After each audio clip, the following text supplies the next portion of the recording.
Hey guys, it's Luke Venters. Wrapping up my night at the gym, just doing a little time on the treadmill here.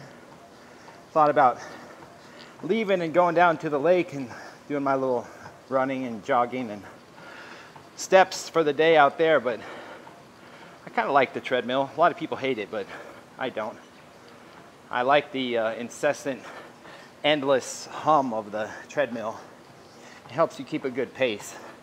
When I go out in the world, I get distracted like a bird. Like, oh, I see things, or, you know, and the ground is not level, so this feels like a better cardio workout to just do a set of time on the treadmill and then just go for it and not leave until it's done, because when I'm outside, I tend to walk slower or jog slowly, or just kind of really take my time, because I always appreciate the beauty of God's creation when I go out there.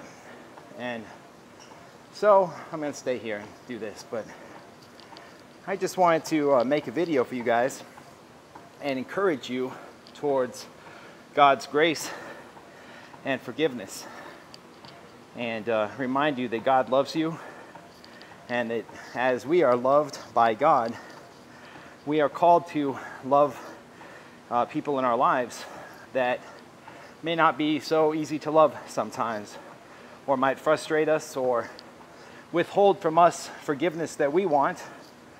And then there's other times where we don't forgive people in our lives that we ought to forgive, that have somehow wronged us or harmed us, or we have perceived that have wronged us or harmed us in some way.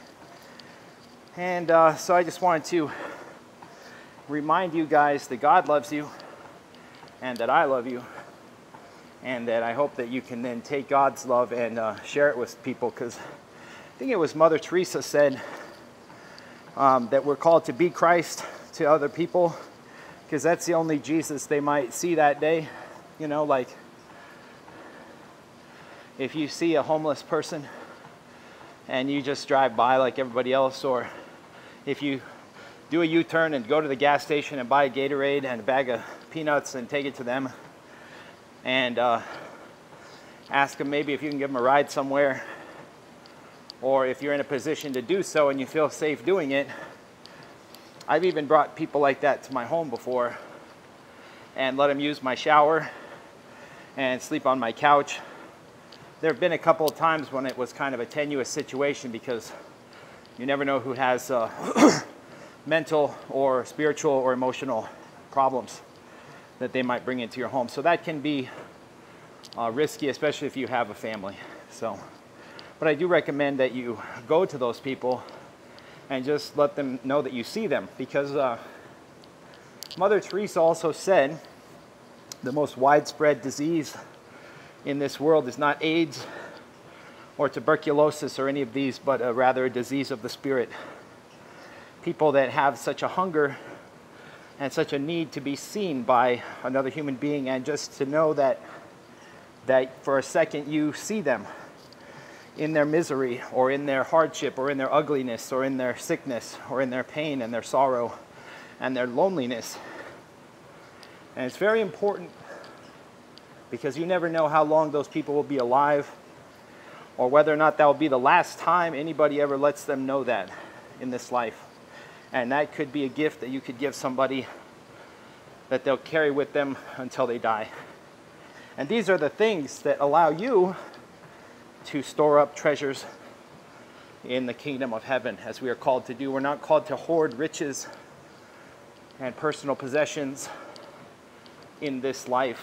We're called to always be focused on what is to come.